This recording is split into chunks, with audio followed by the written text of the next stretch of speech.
di taman yang indah. Sungguh riangnya di hatiku, karena kini kita berjaya. Cintaku tercapai, punyai kebebasan, dan di kau berjaya, telah berjaya. Sinaran mentari menyinari, merasuk ke jiwaku ketika bersamamu. Mesranya bila kita berdua, bagaimana liga indah yang tumbuh di muka dunia. Ikatan telah dijalinkan, hatiku terima terbuka. Sungguh senangnya di jiwa, kemesraan berjalin cinta. Cintaku tercapai, punyai kebebasan, dan di kau berjaya, telah berjaya.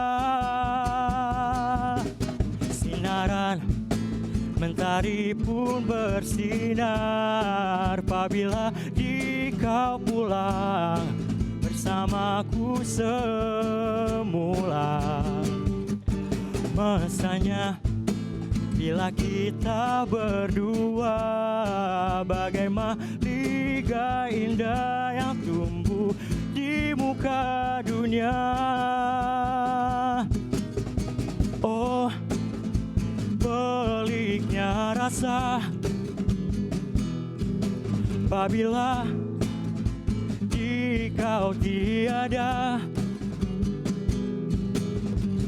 bagai kenangan yang indah menuju cahaya kelak bersinar. Sinaran mentari menyinari, merasuk ke jiwaku ketika bersamamu. Mesranya bila kita berdua, bagaimana liga indah yang tumbuh di muka dunia. Sinaran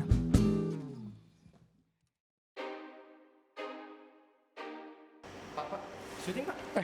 Syuting apa? Ini loh Pak, kita syuting, ayo. Waduh, tar dulu sebentar. Saya minum dulu biar nggak stres.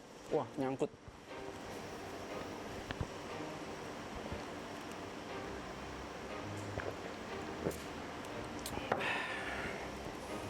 Ya, kenalan dulu ya.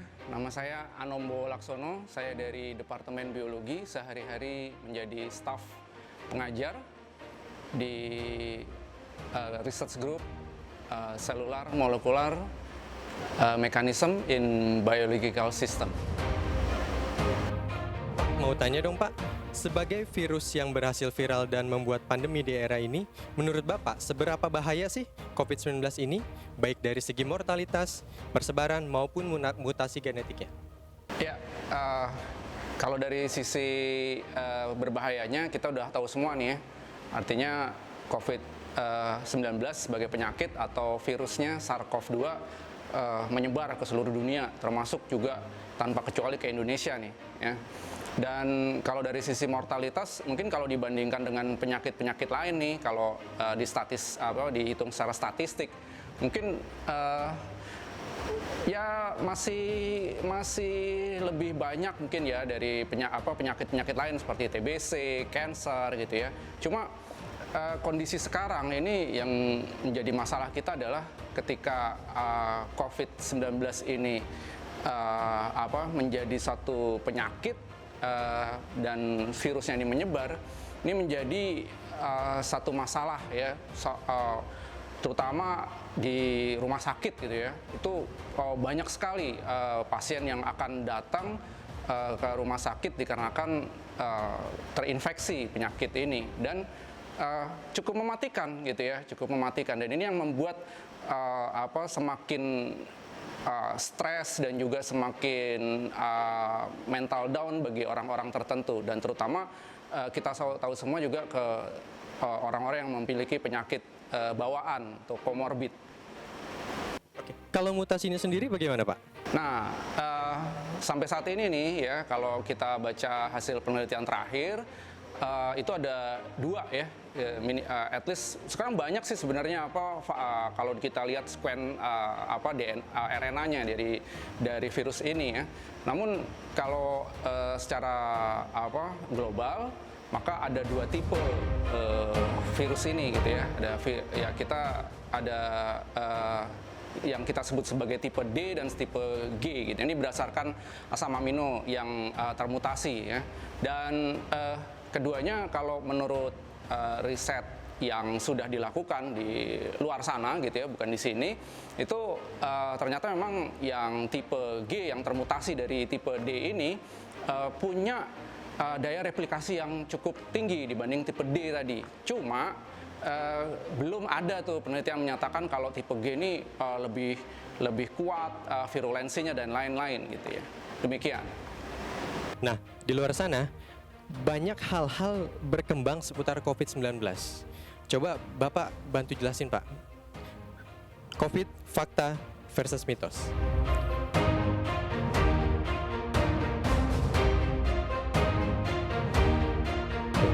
Yang pertama adalah sinar matahari bisa membunuh virus, termasuk virus corona.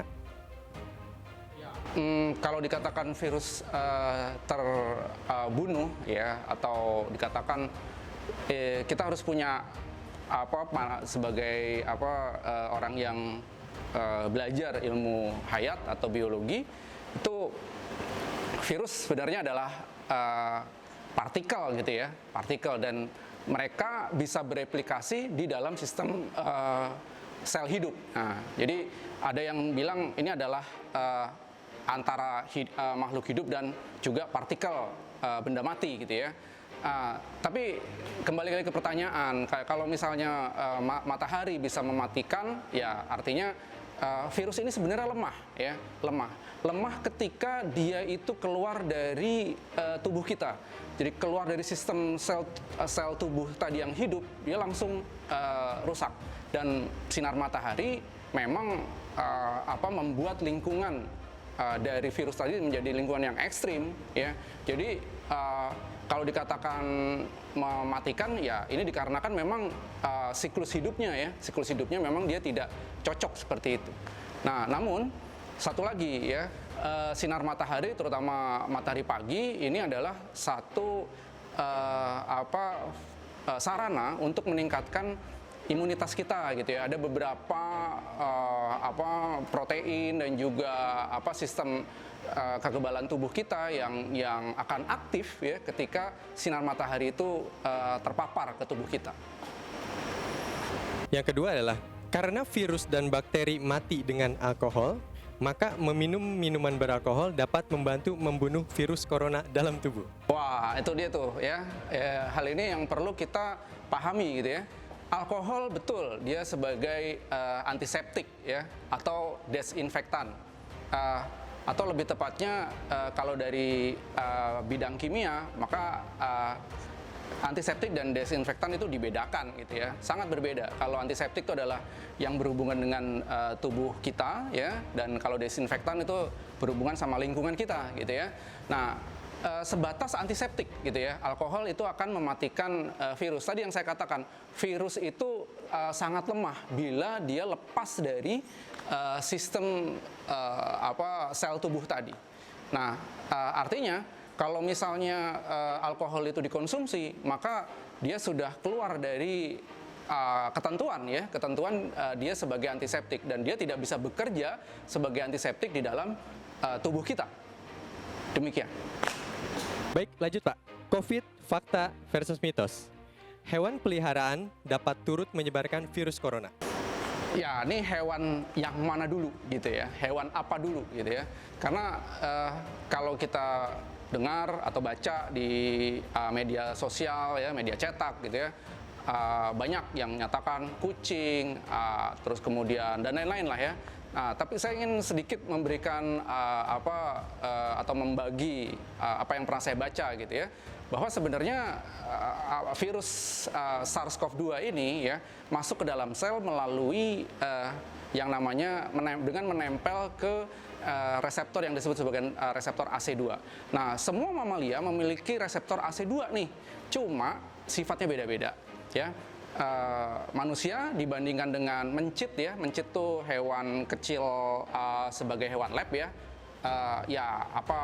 Kalau bahasa Inggrisnya mouse lah ya, Mickey Mouse itu mencit sebenarnya. Nah itu beda AC2-nya, sehingga dia tidak bisa SARS-CoV-2 yang ada di biasa masuk ke dalam tubuh manusia tidak bisa masuk mencit. Namun kalau AC2 ini masuk ke dalam tubuh hamster ya, hamster mungkin kita tahu semua ya hamster. Nah itu kemiripan reseptor AC2-nya ini sangat tinggi dengan manusia sehingga dia bisa masuk. Nah, jadi ini tergantung lagi ke hewan apa, dan paper ilmiah, jurnal ilmiah yang menyatakan itu baru hamster, dan itu bukan sebagai hewan piaraan tapi sebagai hewan coba ya. Artinya kalau kita bicara tentang hewan peliharaan ini sebagai agen penular ya, saya bisa katakan hal ini masih perlu melihat lagi hewan apa ya. COVID, fakta versus mitos. Virus corona dapat ditangani dengan pil, kina, dan antibiotik. Ya, saya katakan gini, kalau sebenarnya ini ranah dari dokter ya, bukan dari saintis basic science ya. Cuma saya ingin sedikit mengulas dari sifat dari bagaimana antibiotik itu bekerja ya, dan juga kina itu bekerja. Nah, antibiotik terutama ya, antibiotik ini diperuntukkan untuk bakteri ya. Jadi dia bekerja sifatnya ekstraseluler, dan juga kina ini diperuntukkan untuk membunuh plasmodium, yaitu protozoa atau protozoa ini adalah hewan bersel satu ya yang menyebabkan penyakit malaria. Nah, kalau misalnya virus tadi yang saya katakan dari awal, dia bekerja di dalam sel intraseluler sehingga dia tidak bisa diobati dengan antibiotik. Dan ini 100% mitos. Baik Pak, yang terakhir, COVID, fakta versus mitos. Virus corona akan bermutasi terus hingga suatu hari dan tidak akan dapat diatasi lagi.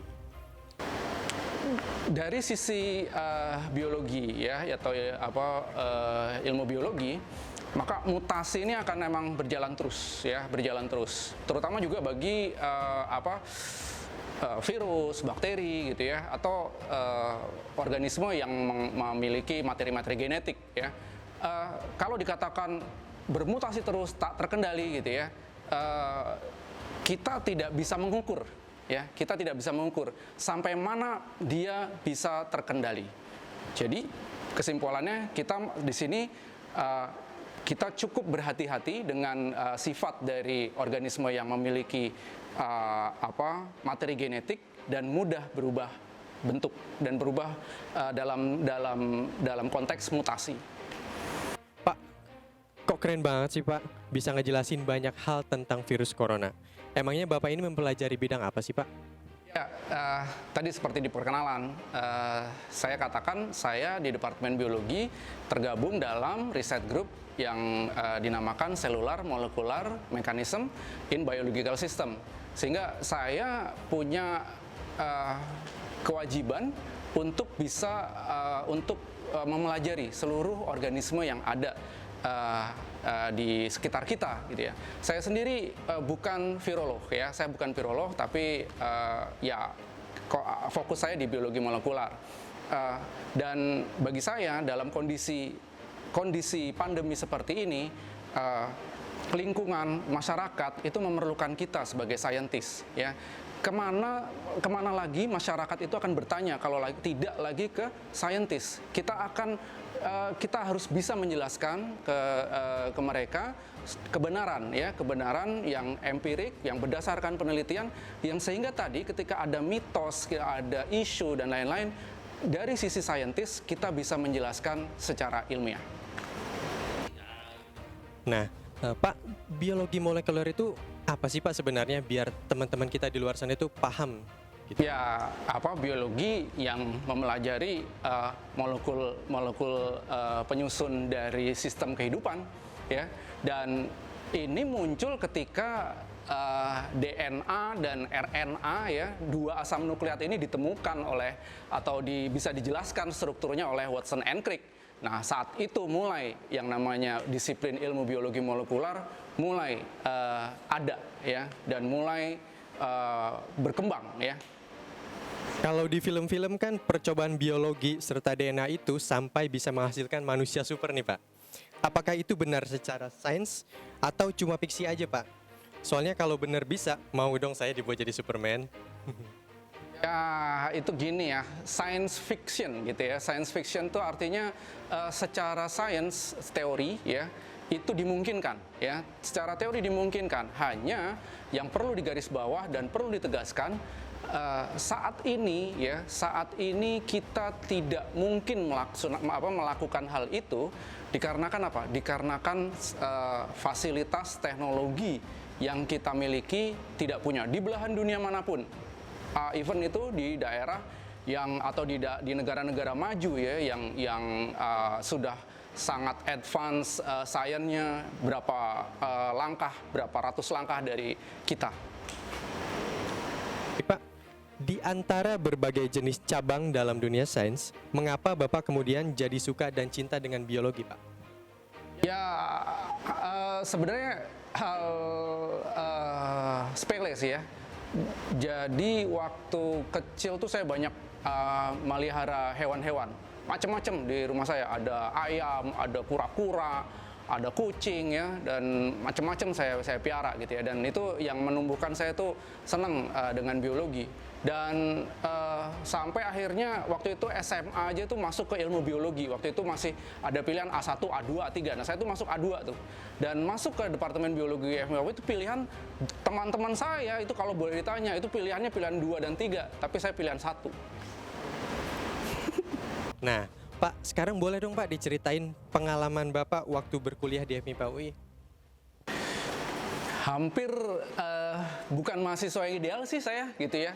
Artinya saya bukan mapres, ya, atau ya bukan juga the best di angkatan saya, gitu ya. Cenderung anak main. Saya kalau orang bilang sekarang jadi kupu-kupu lah, gitu ya. Kuliah pulang gitu ya. Tapi saya nggak pulang, biasanya saya keluyuran, gitu ya, keluyuran. Cuma keluyuran tuh waktu itu saya hobi, gitu ya, hobi foto, ya. Zaman dulu belum ada digital, jadi fotografi saat itu saya gabung di klub fotografi jurnalistik kantor Berita Antara di Pasar Baru sana.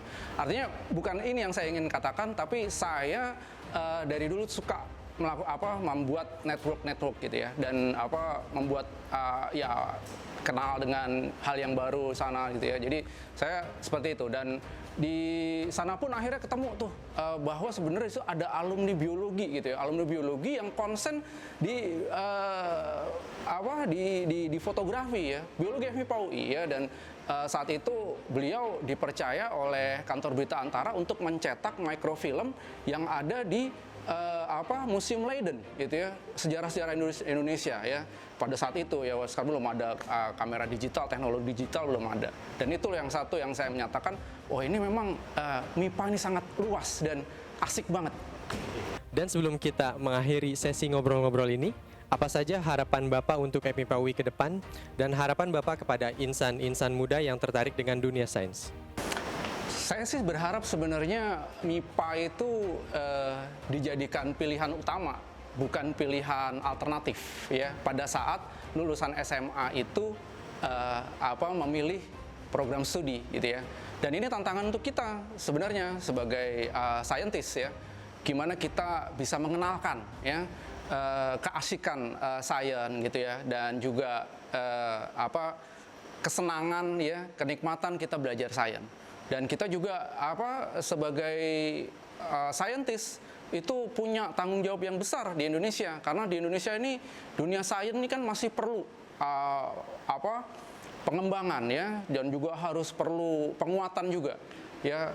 Kembali lagi di dalam pandemi ini ya, kita sebagai saintis punya tanggung jawab ya untuk memajukan ilmu pengetahuan sehingga kita bisa berdiri sama tinggi ya dengan ilmuwan-ilmuwan di negara maju.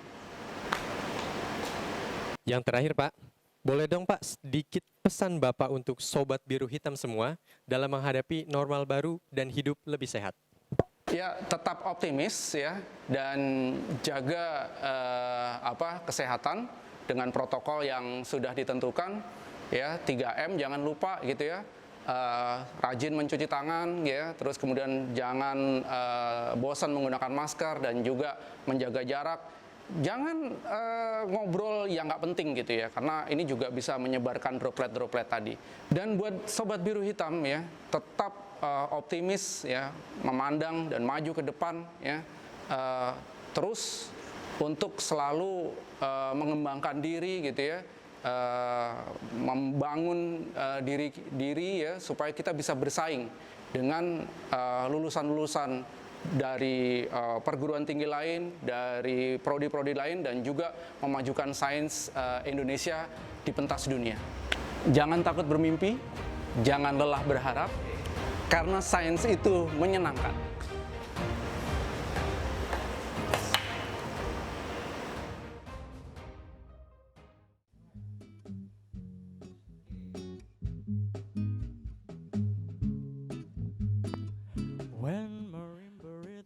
Kalau nama, selamat pagi. Kalau nama kami belum ada sebenarnya, jadi kita masih untitled.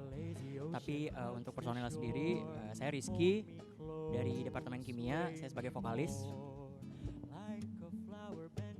Nama saya Dinar dari Kimia 18 sebagai kahonis.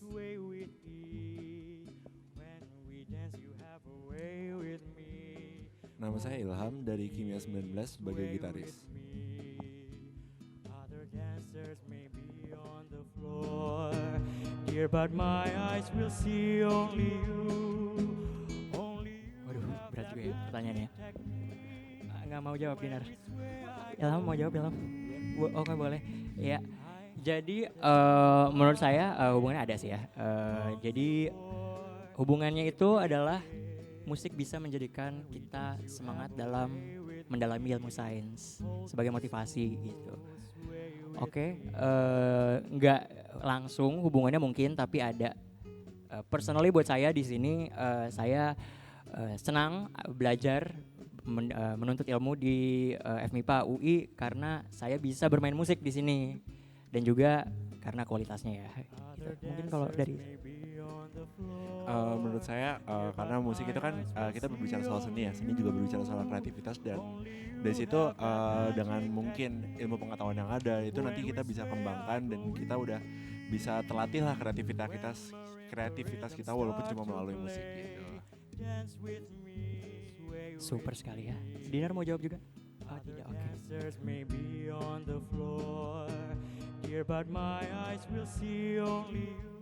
Oke, sebagai orang musik ya dan orang akademis ya, saya harap di FMIPA ini terus dikembangkan semangat bermusiknya, dihidupkan jiwa seninya, jangan sampai tertutupi oleh satu bidang yang lainnya. Menurut saya semuanya harus selaras padan gitu, baik dari akademis maupun musik gitu. Dari Ilham? Sebenarnya nggak bakal jauh beda sih, karena semuanya emang butuh balance kan. Jadi emang kembangin di banyak hal, baik di akademisnya, baik di non akademisnya, organisasi, musik, seni dan lain sebagainya. Itu semoga MIPA kedepannya juga bisa makin lebih berkembang lagi dan bisa meraih prestasi-prestasi yang membanggakan. Amin. Impressive. Harapannya buat MIPA, semoga makin banyak lagi acara-acara di luar non akademis biar nggak jenuh-jenuh banget pas lagi belajar, dan benar kata Kwiwi sama Ilham biar balance gitu. Jadi terus juga semoga MIPA menjadi lebih baik lagi, banyak prestasi-prestasi lagi. Itu aja. Terima kasih. Sway with me when we dance, you have a way with me. Selamat Dies Natalis ke-60 untuk FMIPA UI. When marimba rhythm start to play.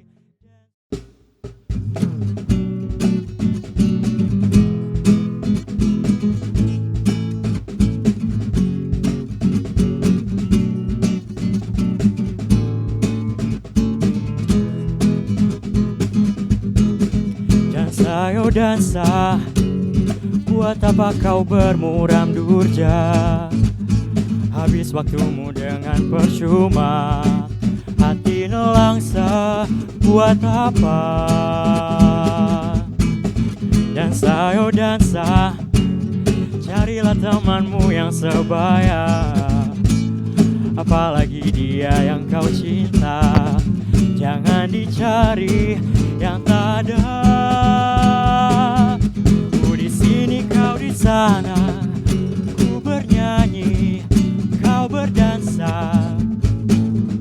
Kau asyik dengan si dia, tancap kiri, terus kanan, asyik. Dansa yo dansa, hari ini hari yang bahagia. Hari ini hari sukacita. Dansa yo dansa, gembira.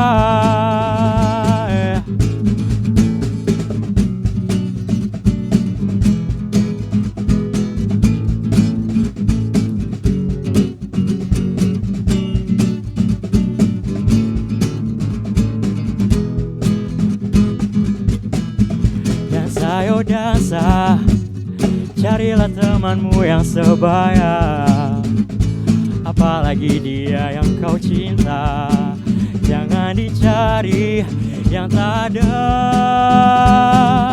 Ku di sini, kau di sana, ku bernyanyi, kau berdansa. Kau asyik dengan si dia, tancap kiri, terus kanan, asyik.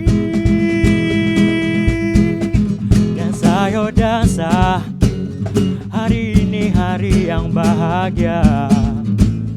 Hari ini hari sukaria. Dansa yo dansa, gembira.